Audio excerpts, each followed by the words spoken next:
በኮሪያ ልሳነ ምድር ላይ ያለው ውጥረት ከየብስ አልፎ አሁን ወደ ባህር ውስጥ ገብቷል። ሰሜን ኮሪያ በኒውክሌር ኃይል የምትንቀሳቀስ ባህር ሰርኳጅ መርከብ እየሰራው ነው ማለቷና የደቡብ ኮሪያ ጽፋዊ እቅድ ቀጠናውን ወደ አደገኛ የጦር መሳሪያ ውድድር የከተተው ነው። በአውሮፓውያኑ 2019 በሁለቱ ሀገራት መካከል በሃኖይ ሲካሄድ የነበረውና የተቋረጠው የሰላም ድርድር አሁንም ባለበት ተዳፍኖ የቀጠለ ሲሆን ሁለቱ ኮሪያዎች በዲፕሎማሲ ፋንታ ወታደራዊ ጡንቻቸውን ማፈርጠምን መርጠዋል። በቅርቡ የወጡ የዜና ዘገባዎች እንደሚያሳዩት የሰሜን ኮሪያ መሪ ኪም ጆንግ ኡን ሀገራቸው እየገነባች ያለችውን ግዙፍ የኒውክሌር ሰርጓጅ መርከብ ጎብኝተዋል። ይህ ጉብኝት መሪው ከልጃቸው ጁኤ ጋር በመሆን ያከናወኑት ሲሆን የፒዮንግያንግን ወታደራዊ የበላይነት ለማረጋገጥ የሚደረገውን ጥረት የሚያሳይ እንደሆነ ተንታኞች ገልጸዋል። በፕሬዝዳንቱ የተጎበኘው ይህ አዲስ ሰርጓጅ መርከብ 8700 ቶን የሚመዝንና በኒውክሌር ኃይል የሚንቀሳቀስ ነው። መርከቡ ከውሃ ስር ሆኖ ወደ አየር የሚተኩሱ ሰርፌስ ቱ ኤር ሚሳይሎችን የመሸከም አቅም እንዳለውም ተናግሯል። ባለሙያዎች እንደሚሉት የዜናው ይፋ መሆን የመርከቡ ዲዛይን የኒውክሌር ማስወንጨፊያ እንደተገጠመለትና ለጉዞ ዝግጁ ለመሆን መቃረቡን ያመለክታል። ይህ ደግሞ ፒዮንግያንግ በባህር ላይ ያላትን የማጥቃትና የመከላከል አቅም ወደ አዲስ ምዕራፍ ያሸጋግረዋል። የሰርጓጅ መርከብ ፕሮጀክቱ የሰሜን ኮሪያ ገዢ ፓርቲ የሀገሪቱን ባህር ኃይል ለማዘመን ከቀረጻቸው 5 ቁልፍ ወታደራዊ ፖሊሲዎች አንዱ ነው። ለረጅም ጊዜ በውሃ ውስጥ መቆየት የሚችሉና በጠላት በቀላሉ የማይታወቁ በኒውክሌር ኃይል የሚሰሩ ሰርጓጅ መርከቦችን መገንባት፣ የባህር ኃይል መሳሪያዎችን በማዘመን ያረጁ የባህር ኃይል መርከቦችን በአዲስና በዘመናዊ የጦር መርከቦች መተካት፣ ከባህር ውስጥ የሚተኩሱ የባላስቲክ ሚሳይሎችንና በራሳቸው የሚንቀሳቀሱ የባህር ውስጥ የኒውክሌር ድሮኖችን ማበልጸግ እንዲሁም የሰሜን ኮሪያ ባህር ኃይል ከባህር ዳርቻ መከላከያ ባለፈ ወደ ጥልቅ ውቅያኖስ ገብቶ ወታደራዊ ተልዕኮዎችን ማከናወን እንዲችል ማድረግ የሚሉት ሌሎች የፒዮንግያንግ እቅዶች ናቸው። ከጉብኝቱ ጋር በተያያዘም ሰሜን ኮሪያ አዲስ አይነት የከፍተኛ ርቀት ጸረ አውሮፕላን ሚሳይል ሙከራ አድርጋለች። በ200 ኪሎ ሜትር ርቀት ላይ የሚገኙ ኢላማዎችን በአየር ላይ ማውደም መቻሉ ተረጋግጧል የተባለው የሚሳይል ሙከራ የሀገሪቱን የስትራቴጂክ ቴክኖሎጂ አቅም ለመመዘንና በአየር ላይ የሚሰነዘሩ ጥቃቶችን የመከላከል ብቃትን ለማሳደግ ያለመ ነው። ኪም ጆንግ ኡን ከጉብኝቱ በኋላ በሰጡት መግለጫ ሴኡል ከዋሽንግተን ጋር በመሆን ባህር ሰርጓጅ የኒውክሌር መርከብ ለመገንባት ማቀዷን በጽኑ ተቃውመዋል።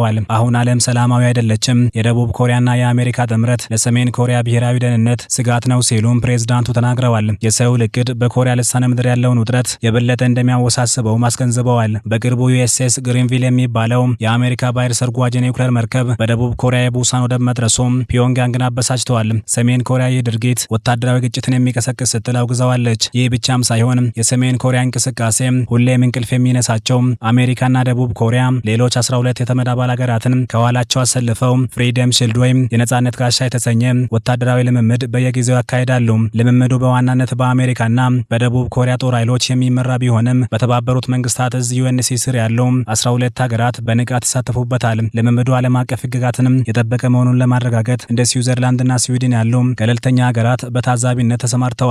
ይህ ልምምድ በየብስ በአየርና በባህር ላይ ብቻ ሳይሆን በሳይበርና በጠፈር ቴክኖሎጂ የታገዘ ሁለገብ ዝግጁነትን የሚያረጋግጥ ነውም ተብሏል። ልምምዱ ጦርነት ቀስቃሽ ሳይሆን የመከላከል ስትራቴጂ አካል መሆኑን ለማሳየት የታለመ እንደሆነ ምዕራባውያኑ ይናገራሉ። ይህ መጠነ ሰፊ ተሳትፎ ሰሜን ኮሪያ ጥቃት ብትሰነዝር አሜሪካ ብቻ ሳትሆን መላው ዓለም አቀፍ ማህበረሰብ ለደቡብ ኮሪያ ከለላ እንደሚቆም የሚያሳይ ጠንካራ መልእክት እንደሆነ ይወሰዳል። ፒዮንግያንግ በበኩሏ ድርጊቱን የጦርነት ነጋሪት ጉሰማ በማለት በጽኑ ትቃወማለች።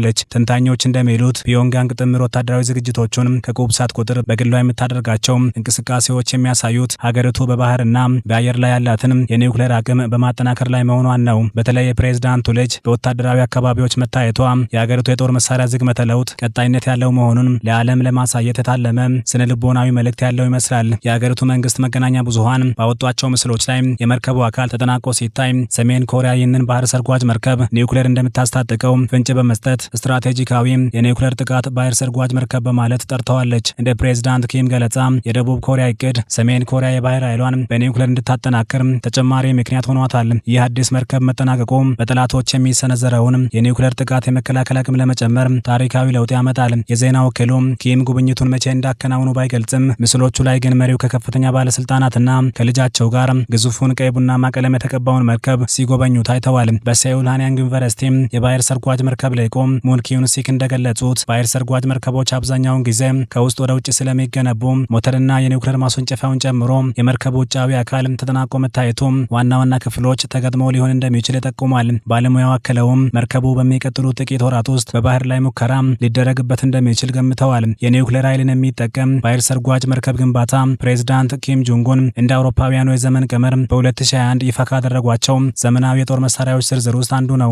በከባድ ነዳጅ የሚሰሩ አህጉር አቋራጭ ባላስቲክና ሃይፐርሶኒክ ሚሳይሎች፣ የስለላ ሳተላይቶችና በርካታ ረሮች የሚሸከሙ ሚሳይሎች ሌሎች በዝርዝሩ ውስጥ የተካተቱ መሳሪያዎች ናቸው። ሰሜን ኮሪያ እነዚህን ቴክኖሎጂዎች ለማዳበር በተደጋጋሚ ሙከራዎችን ስታደርግ ቆይታለች። በቅርቡም አዲስ ናቫል ዲስትሮየር ወይም የባህር ኃይል አውዳሚ የተሰኘ መርከብ ይፋ ማድረጓ ይታወሳል። ፒዮንግያንግ በከባድ የምዕራባውያንና የተመድ ማዕቀብ ውስጥ የምትገኝ ድሃ ሀገር ብትሆንም እንዲህ ያለውን ውስብስብ ቴክኖሎጂ እንዴት ልታገኝ ቻለች የሚለው የበርካቶች ጥያቄ ነው። አንዳንድ ባለሙያዎች ለዩክሬኑ ጦርነት ወታደሮችንና መሳሪያዎችን መላኳን ጨምሮ ሰሜን ኮሪያ ከሩሲያ ጋር ያላትን ወታደራዊ ትብብር ማጠናከሯ ለዚህ ውጤት ሳያግዛት እንዳልቀረ ግምታቸውን ያስቀምጣሉ።